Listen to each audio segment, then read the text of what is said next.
of the console wars.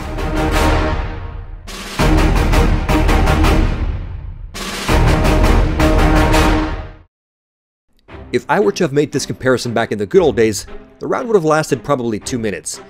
But now, 25 years later, things have gotten a bit more complex. So I'm just going to cut to the chase. Both Sony and Microsoft have opted for AMD's custom APU solution that combines the CPU and GPU onto a single chip. Now this has its advantages. An APU makes it more efficient for the two chips to work in unison. This consumes less power, and the physical benefits are of course that the surface area of the single chip is much more manageable in terms of cooling. Both APUs host a custom low-power AMD Jaguar CPU that has two quad-core modules that are designed around the x86 architecture common from PCs dating back over 30 years. The PS4 hosts a 1.6 GHz processor, and the Xbox One hosts a 1.75 GHz Jaguar CPU. And in case you're wondering what x86 really means, well, the x86 instruction set is basically the main interface between the programming language and the hardware. x86 has been the most common instruction set used by both Intel and AMD since the very beginning of modern PCs, so it should be very familiar to pretty much everyone in the business of programming games. Now, this was not the case for the PS3's cell processor, which was more than just a simple pain in the ass to develop for. The PowerPC solution on the Xbox 360 was better in this regard, but it was also not the most ideal solution in terms of development across multiple platforms. And thank goodness both companies have now realized the importance of making game development as convenient and as affordable as possible. I think it's very unlikely that Sony and Microsoft made a deal behind closed doors to unify the key architecture. So I'd actually give credit here to AMD, who has most likely presented both companies with an offer they could not refuse. And this is to the benefit of the entire industry. So much obliged AMD, and good thing that Nvidia wasn't a sore loser. In any case, the Xbox One's more robust cooling solution enables a slightly higher clock speed, so the Green Teams has a 10% advantage here. There's still debate on how many CPU cores are actually devoted to gaming performance on both systems, but most likely these differences aren't substantial enough to give significant advantages to either console, as modern games are less CPU bound and more GPU intensive. And this is exactly why the majority of the chip real estate is devoted to the graphics processing unit on both APUs. The GPUs in both consoles are based on AMD's GCN, or Graphics Core Next architecture. This is essentially the same architecture as in AMD's HT7000 and its new R9 series of graphics cards. And it's actually the same architecture as used in my own 7970 GHz edition graphics card. At its prime, so about 2 weeks ago, this was a $400 graphics card. So in addition to the semi-high-end GPU, my gaming rig features about $1,500 of other components.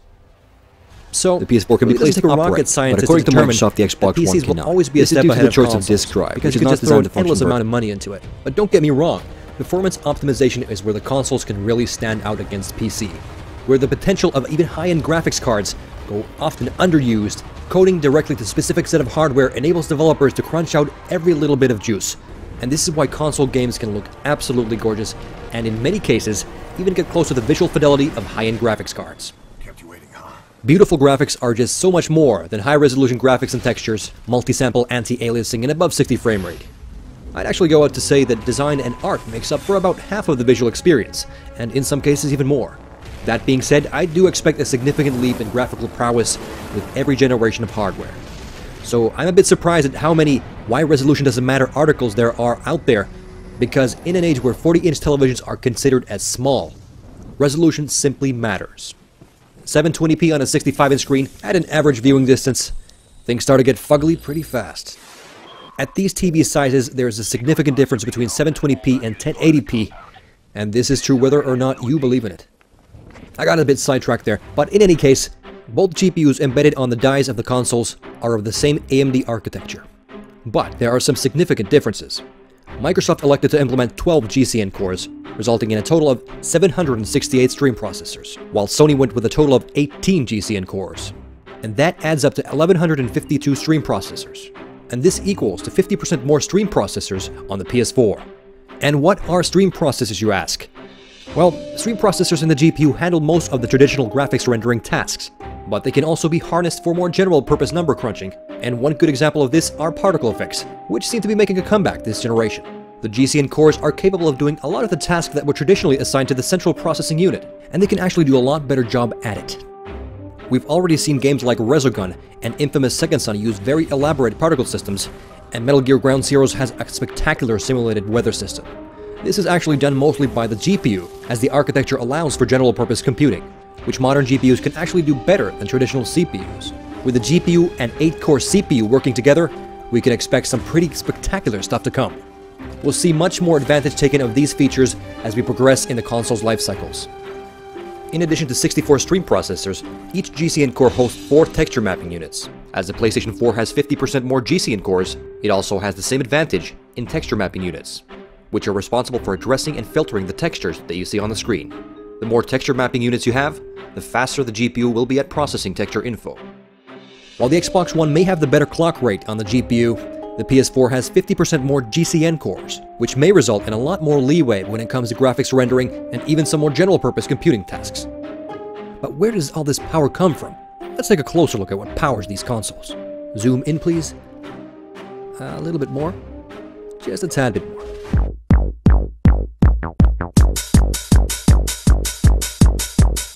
And what about the Xbox One?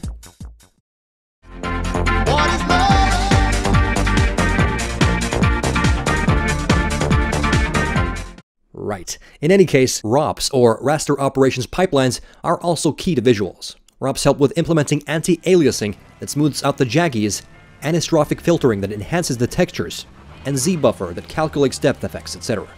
This is essentially the part of the GPU that makes the finishing touches to the graphics. So having half the amount of ROPs isn't doing the Xbox One any favors. The PlayStation 4 has 8 ACE units, or asynchronous compute engines, while the Xbox One only has 2. Asynchronous compute engines serve as command processors for compute operations on the GCN cores. In essence, they manage the workflow and resource allocation of the various tasks, making it more efficient for the GCN cores to do several tasks at the same time. As time goes by, developers may learn new techniques to capitalize on these ACE units, subsequently reducing the GPU's workload. On a side note, the PS4 actually shares the same amount of ACE units as the super high-end R9 290X AMD graphics card. But the power of the CPU and GPU are nothing without the memory interface, and one of the biggest complaints from developers about last-gen hardware was the memory, or simply the lack thereof. High-definition graphics require a crapload of textures and all kinds of content simultaneously on the screen for each individual frame. So you can imagine how tricky it has been to fit even 720p's worth of textures for every frame of content with less than 512 megabytes of RAM. For this generation, the message is clear from both Sony and Microsoft. You asked for it, so here it is. Developers no longer need to waste time in conceiving clever ways of streaming textures from virtual memory. They can just throw an enormous amount of textures and other attributes in huge pools of memory. So when it comes to graphics, I'm pretty sure that the amount of memory will not be the bottleneck of this generation. 8 gigabytes is more than enough. Both systems have a unified memory architecture, with the same memory being allocated for graphics and various other tasks. Microsoft went with a more conservative and affordable alternative of DDR3, and Sony splurged on some more expensive but faster GDDR5. The differences between the two are that DDR3 is considered as more general-purpose memory, and GDDR5 is mainly designed for graphics use. Both types of memory have their benefits. GDDR5 is significantly faster, allowing for whopping memory bandwidth, but DDR3 has a lower latency, which allows a bit faster access. To compensate for the lower bandwidth of DDR3, the Xbox One uses 32 megabytes of a super-fast ESRAM, which is embedded on the same die with the CPU and GPU for almost immediate access. The ESRAM is specifically reserved for tasks that require a very high bandwidth. Developers are also able to access both memory pools simultaneously, which can make it possible for more overlapping graphical effects. While the 32 megabytes may seem a bit small for this day and age, developers can map and unmap content on this super fast virtual memory with amazing speed and super low latency, which can enable all kinds of graphical eye candy like Z-buffer and shadow maps effects. For example, Project Cars will use the ESRAM for deferred rendering, so we can expect to see developers better taking advantage of the ESRAM going forward. Despite the undoubtedly interesting potential of ESRAM, many developers have stated to prefer the sustained speed of GDDR5 over ESRAM simply for the fact that GDDR5 is almost as fast, and there's essentially no limit to how much you can use, and it's just that much more straightforward to code for. There's a misconception, however, going about that ESRAM is bottlenecking the Xbox One from outputting 1080p. This simply isn't the case, because 32 megabytes of high-bandwidth ESRAM is more than sufficient for a 1080p frame buffer. It's more likely that the ESRAM is indirectly limiting the performance by taking up space on the APU die from elements that actually crunch out the numbers to push out the pixels. I think many would agree that this real estate could have been better served with more GCN cores, for example. Clock speed, teraflop counts, ROPS, ASIS, memory bandwidth, how does all this tech spec jargon translate into practice? Quite consistently throughout every multi-platform game released to date, there seems to be a slight pattern emerging. Xbox One iterations of games are running at lower resolutions.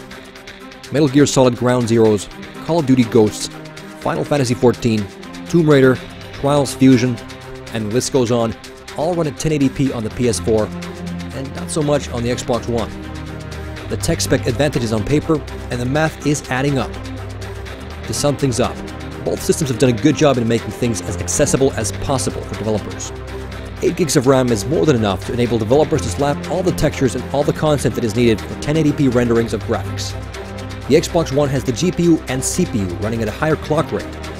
But no matter how you look at it, the amounts of stream processors ultimately determine how many pixels these chips are crunching out, and the PS4 has a significant advantage in this respect. The advantage in stream processors is also consistent with the power consumption tests we made in episode 2. PS4 is more power hungry, and this is very much thanks to the GCN cores eating up those watts, and the math is consistently adding up as well. Sony gambled with implementing the more expensive GDR5, which Microsoft stated to be not great for developers.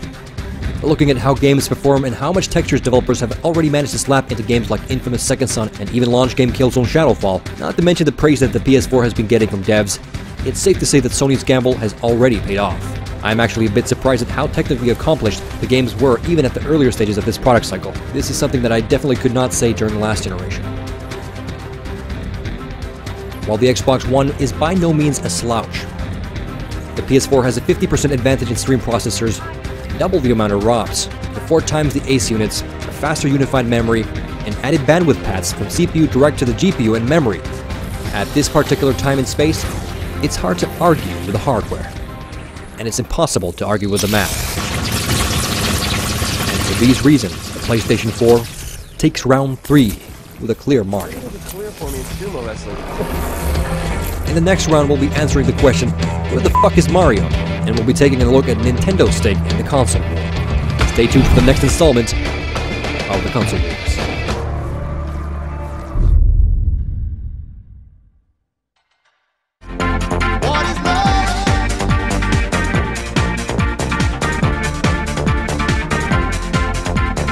By the way, I believe in winners and losers, and especially the freedom to fail. Who? Him? Who? Who? Him? Who? Me? Thank you guys for watching. Please subscribe right here to be the first ones to know whenever new videos get uploaded. We got a ton of stuff. We do phones, tablets, cars, anything that has to do with consumer electronics that's to be plugged in or uses batteries, we review.